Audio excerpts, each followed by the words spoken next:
Santiago de Chile. Chile execută prima lovitură de departajare. Matias Fernandez. 1-0. Chile. Execuția lui Matias Fernandez. E nicio șansă aici pentru Messi. Se apropie de minge. Messi! Gol! 1-1.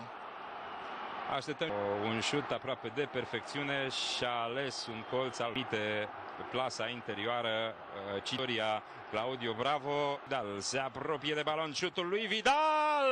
Gol! Chile va executa pentru Argentina. S-ar putea să... Bravo! Higuaín peste poartă! Ratare! Gonzalo Higuaín!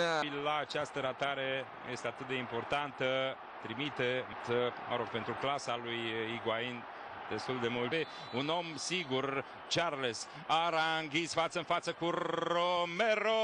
Gol! La o echipă importantă din Europa, siguranța pe care o afișează. Ratarea lui n-a mai contat. Banega! Apără Bravo! Și rămâne 3-1 pentru Chile, aflată la o 15. Ever Banega parcă sugera așa o anumită neliniște în momentul în care s-a apropiat de poartă, nici nu a privit spre buturile apărate de Claudio Bravo, parcă temându-se, glumind puțin, să nu cumva să fie hipnotizat de acest goalkeeper absolut. Prima victorie în Copa America, 99 de ani de când s-a fondat această competiție, cea mai veche competiție fotbalistică din lume. Alexis Sanchez execută la 3-1 pentru Chile. Dacă marchează, Chile este câștigătoare. Gol! Moment istoric pe Stadion Național din Santiago. Chile câștigă Copa America 4-1. Alexis Sanchez marchează lovitura decisivă. El este, cred, omul care merita cel mai tare să execute penaltiul decisiv.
Educación, gordito. Educación, después de...